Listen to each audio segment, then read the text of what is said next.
sur Wapi. Abonnez-vous, abonnez-vous.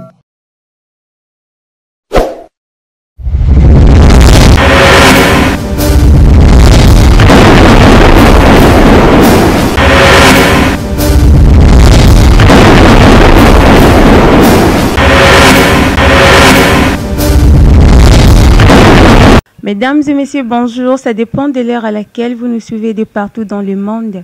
Bienvenue sur votre émission sur MJ Télévision Mami Wanza. C'est encore votre humble servante Myriana et Lolo. Je suis accompagnée de mon cordon Dani Chibang. Sans plus tarder, je vous présente mon invité qui est le missionnaire Timothée. Bonjour monsieur. Bonjour madame. Comment vous allez? Je vais un peu bien. Pourquoi un peu bien? Parce que je suis sous un choc. J'ai perdu un être très cher. Oh là là, vous êtes sur un choc parce que vous avez perdu un être cher. C'est qui déjà cet être cher? Je parle bien de Père Benjamin Ngolou Badiba. Ok. Vous parlez de Père Benjamin Ngolou qui est Badibanga. Ngolou Badibanga. Ok. Qui était déjà Père Benjamin? Père Benjamin, c'est... Oui, merci. Père Benjamin, c'est un prêtre catholique.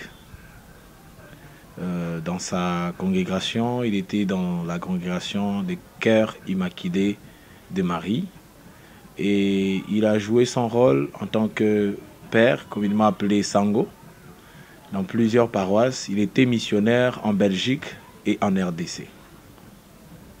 Voilà en gros ce qu'il était. Ok, merci beaucoup. Déjà, Père Benjamin est un prêtre catholique qui a servi Dieu en fait.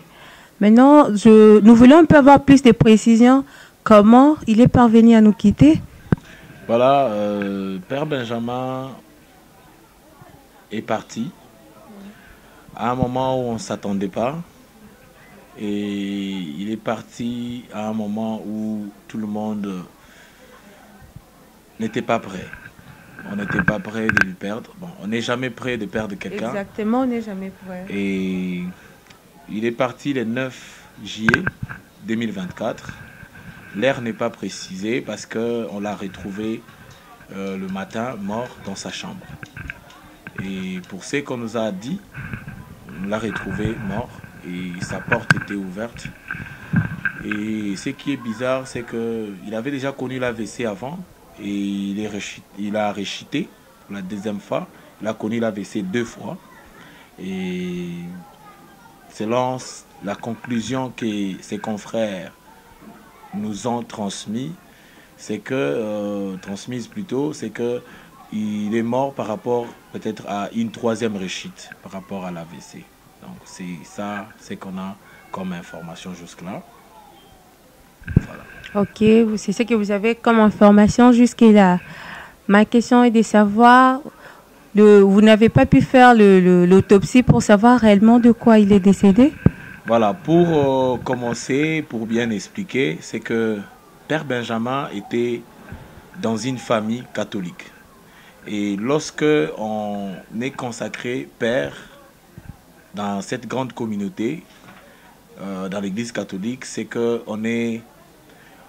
c'est comme les Quinois disent, Omikabimbega, dont la famille t'a offert. Tout de toi est géré par l'église. Tu deviens l'enfant de l'église. C'est l'église qui décide sur tes soins médicaux et tout le reste. C'est l'église qui te prend en charge en tout parce que tu es missionnaire et ta vie, c'est là-bas. Alors, quand ils tombent malades, c'est l'église qui les prend en charge. Et cette fois-ci, c'est l'église qui l'a amené et qui nous a donné un rapport. Parce que c'est notre frère. L'église nous a transmis ces rapports pour nous dire qu'il est mort par rapport au troisième réchite de l'AVC. Donc, on ne peut pas encore leur exiger de faire l'autopsie. Ça serait comme si on remet en question ce qu'ils nous ont dit. Ok, merci beaucoup. Déjà, vous priez aussi à l'église catholique? Non. Avant, oui, mais pas maintenant. Et pourquoi vous avez quitté? Bon, on ne peut pas dire quitter, mais Dieu m'a orienté autrement. Okay. Je suis maintenant au Centre évangélique de la réconciliation internationale, là où je suis missionnaire pour le salut des âmes. Je travaille pour ça. Bien, merci. Qui est-ce que monsieur... En fait, notre père représenté dans la famille? Voilà, je complète votre question. Ouais. Qu'est-ce qu'il représentait dans la famille pour moi? Ouais. Parce que si je suis ici, c'est pour le rendre hommage. C'est par rapport à l'affinité, l'attachement que j'avais d'abord envers lui. Et je peux avouer pour vous dire que c'était une personne qui jouait beaucoup de rôles personnellement dans ma vie. Il était comme un père. Il était grand frère, mais il était comme un père. Il m'a géré, il m'a conseillé, il me soutenait. Il était là pour moi. De la même manière qu'il le faisait pour moi, il le faisait aussi pour les autres membres de la famille. Donc il était quelqu'un qui pesait dans la famille. Il a aidé beaucoup de gens dans la famille. Il a aussi aidé beaucoup de gens dans la société, voire même dans sa communauté. Ok. J'espère que nos téléspectateurs de partout, vous nous suivez, vous avez au moins retenu quelque chose de notre père qui vient de nous quitter. Et ici, les programmes, ça se passe comment? Qu'est-ce que vous avez prévu pour les obsèques? Voilà, avant que je passe à cette question, j'aimerais préciser que Père Benjamin, c'était un homme social. En dehors de ses qualités de pasteur, parce que étant donné que les Sango, ce sont aussi des pasteurs. Alors, en dehors de ses qualités, j'aimerais reculer un tout petit peu en arrière avant de répondre à la question comment le programme se passe. J'aimerais préciser que Père Benjamin n'était pas seulement bon envers sa famille, mais aussi envers la société. Il était pédagogue de formation, mais il a soutenu sa société. Je note, il était parmi les personnes qui ont rénové. Il a renouvelé cette école qui était déjà en train d'être enterrée, le collège Saint-Martin de Katoka, pour ceux-là qui connaissent, là c'est à Kananga. Il a renouvelé cette école. Je vis combien il avait l'amour pour sa société. Je vis combien il était là pour sa société. Il aidait beaucoup de gens. Au point où même des fois quand je me rencontre avec des gens, je leur dis je suis le petit frère à tel. Et ces personnes avaient beaucoup de considération pour moi à cause des bienfaits qu'il avait fait. Et aujourd'hui nous les plairons. Le programme que l'Église nous a proposé, c'est que le mardi 17 juillet, le mardi 17 juillet, si je ne me trompe pas, non, le mercredi, parce que le 17, ça sera le mercredi, voilà.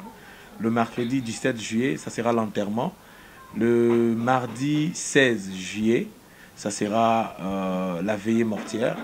Nous allons les rendre hommage partout, ici à Kinshasa, à Lubumbashi, ainsi qu'à Kananga. Et l'Église nous a proposé d'observer les moments de veillée mortière à partir de 18 h. Il y aura une messe qui sera faite là-bas à Kananga. Et le matin à 9 h, le corps sera exposé, il y aura une messe. Et à 11 h, je pense 11 h, 10 h, on va aller l'enterrer au cimetière de Malolé à Kananga. Et ici, nous, la famille, nous allons observer. Nous, on sera dans la parcelle familiale. Ici à Massina, je crois, quartier 1, pour ceux-là qui connaissent, Apocalypse, sur l'avenue Mungulu numéro 21, les quartiers sans fil. C'est là où nous serons ici à Kinshasa pour observer ces moments de recueillement en mémoire de notre grand frère Ngulungu Benjamin. Et à Kananga, ça sera la même chose, à Lubumbashi, la même chose. Ok. Merci beaucoup, nos téléspectateurs de partout. J'espère que vous avez bien saisi l'adresse. Tout celui qui aura ces cœurs-là d'aller compatir avec la famille, venez pleurer ensemble avec la famille. J'espère que l'adresse vient d'être donnée. Maintenant, pour vous, si quelqu'un pourrait au moins vous contacter ou vous joindre, comment est-ce qu'il peut faire pour être en contact avec la famille s'il n'a pas le moyen de passer directement à la maison ou encore il est en dehors du pays? Voilà, pour ceux-là qui veulent nous contacter pour nous souhaiter leur sincère condoléances, alors moi je donne mon propre numéro Et ils peuvent toutefois passer par moi et cela va arriver à la famille. Mon numéro est le 081 33 71 762. Donc je répète, 81 33 71 762. C'est sur WhatsApp, sur la ligne normale. Vous pouvez nous joindre et nous allons toutefois vous orienter et recevoir vos messages de doléances. Voilà. C'est bon. Déjà, vous ne priez pas l'Église catholique. Dieu vous a orienté autrement. Autrement, c'est quoi déjà votre responsabilité? Vous jouez quel rôle dans l'Église où vous êtes missionnaire? Voilà, je suis berger dans mon église, Centre évangélique de la réconciliation, qui est dirigé par le pasteur Magloire en France. Et ici à Kinshasa, je travaille avec le pasteur Victoire Grâce. Et de temps en temps, je suis là et on gère par la grâce de Dieu.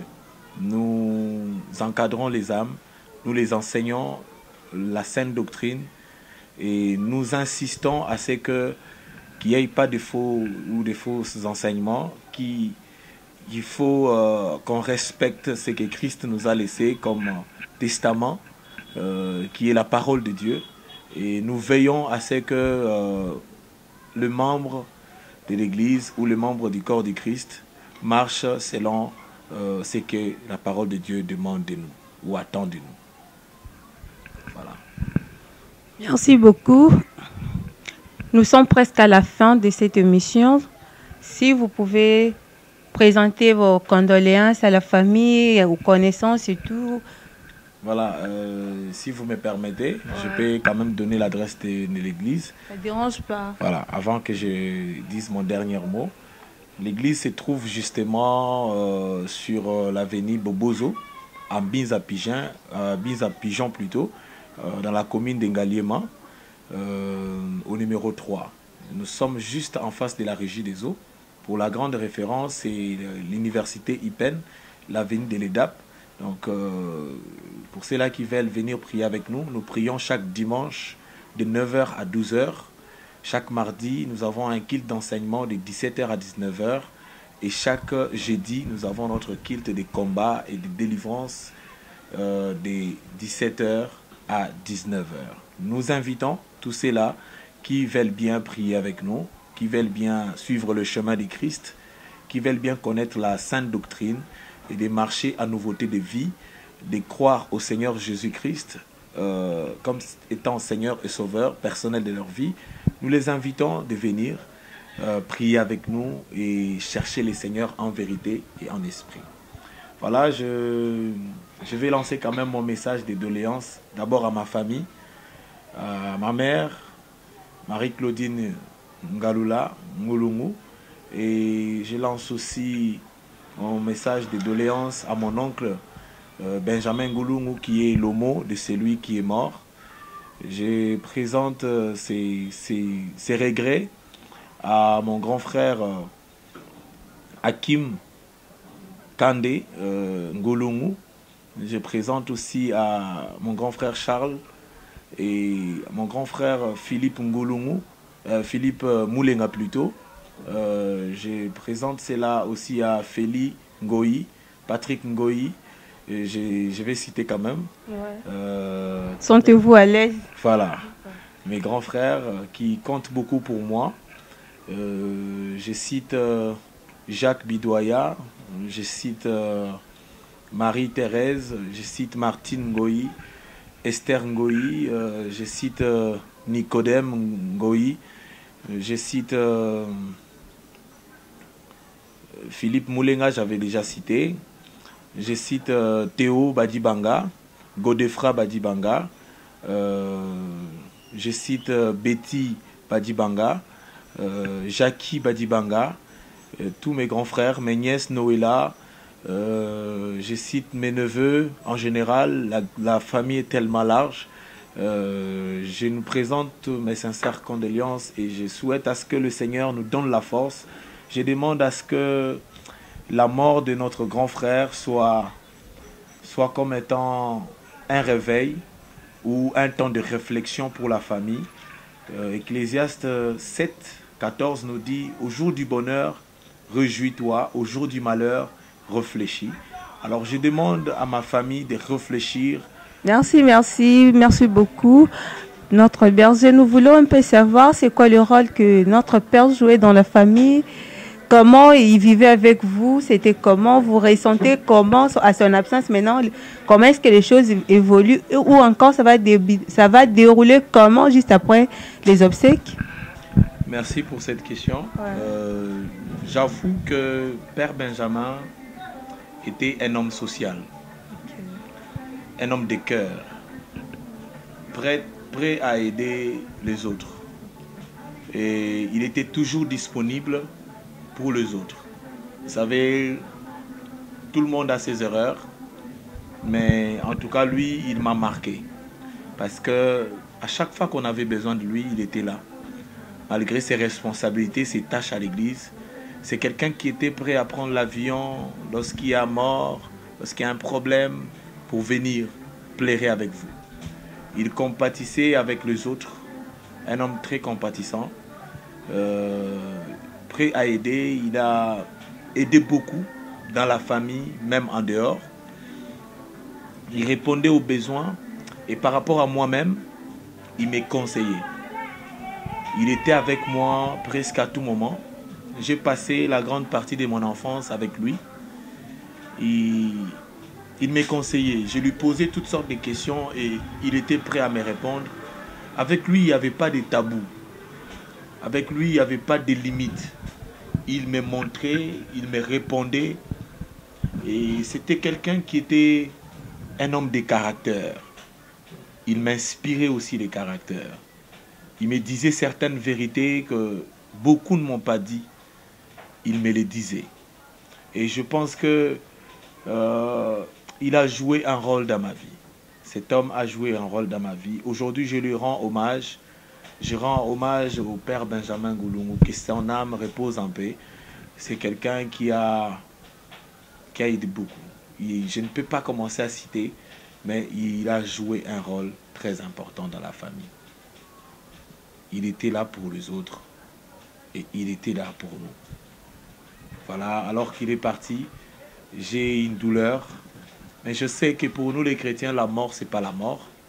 C'est un moment, un petit moment de séparation parce que Christ revient bientôt et nous allons nous retrouver. Je ne pleure pas comme un païen, je pleure comme un chrétien parce que je sais que nous allons nous voir et nous allons être dans la félicité ensemble. Ça dépend de comment le Seigneur va nous l'accorder, cela. Sinon, c'est déjà comment avec d'autres grands frères, vu que le père Benjamin n'est plus en vie. Ça se passe comment avec les grands frères qui sont restés en vie? Voilà, déjà dans la grande famille, nous avons une très grande famille et j'ai beaucoup de grands frères, de grandes sœurs. Nous sommes africains, nous on ne sépare pas cousins, cousines, nous sommes tous des frères. Et pour moi, je crois qu'il n'était pas le seul, mais il a fait sa part. Il a joué son rôle. Il était important à sa manière. Et je crois bien qu'il n'est pas parti avec toutes ses qualités parce qu'il a transmis ça aussi à ses petits frères, à ses grands frères, qui sont toujours là aussi. Et je me dis que c'est vrai qu'une grande partie de l'histoire, de la famille, une personne qui pesait est partie, mais la famille n'est pas enterrée. Il y a des gens, il y a des grands frères qui ont du cœur et qui même maintenant là, ils manifestent cet amour pour la famille. Ils sont là, ils font tout ce qu'il faut pour que nous honore Père Benjamin. Et je crois bien que je les encourage, je les donne un coup de chapeau et j'aimerais dire, je les exhorte à faire mieux que ce que le Père avait fait. Donc mes grands frères qui sont là, je ne peux pas les citer parce qu'ils sont nombreux. Je parle de Philippe Moulenga, un homme social aussi. Je parle des grands Kandé, ou Dieudonné, notre grand frère. C'est lui qui est comme le plus grand, le plus âgé. Et je parle des grands frères Tonton, ou le grand frère Charles. Il est aussi parmi les plus grands. Ce sont des gens qui pèsent. Grand Théo, Grand Jacques, Grand Félix, Grand Patrick. Ce sont des grands frères qui pèsent. Ils sont nombreux. Je ne peux pas commencer à tout citer, mais ils sont nombreux. Ils sont là. Et je crois bien que cette mort va nous aider à réfléchir pour que nous puissions faire mieux ensemble, soudés, unis comme une seule famille. Action. Ok, merci. De nous souder encore à nouveau, d'être collés comme d'habitude, de cultiver encore l'amour les uns envers les autres. Je souhaite à ce que nous restons soudés comme une seule famille, que cette mort nous fasse réfléchir sur beaucoup de choses. Et j'ai béni aussi le Seigneur pour la mort de mon grand frère, parce qu'en toutes circonstances, nous devions rendre grâce à Dieu. Et voilà, mes sincères condoléances à toute la famille et à moi-même, que le Seigneur nous donne la force. Et voilà, merci beaucoup. J'aimerais aussi profiter pour souhaiter mes sincères condoléances à sa famille religieuse, à tous ses confrères. Mes sincères condoléances. Soyons forts. C'est une personne qui pesait pour nous tous, qui était important pour nous tous. Mais soyons forts. Voilà. Merci beaucoup. Merci, merci. Nous tendons vers la fin de cette belle émission. Derrière la caméra, c'était bel et bien Ben Neymar qui nous a projeté cette belle image. J'ai toujours été accompagné de celui qu'on appelle le cordon compétent Dani Chumanga. Merci, on se retrouve à la prochaine. MJTV, vitesse Wapi. Abonnez-vous, abonnez-vous.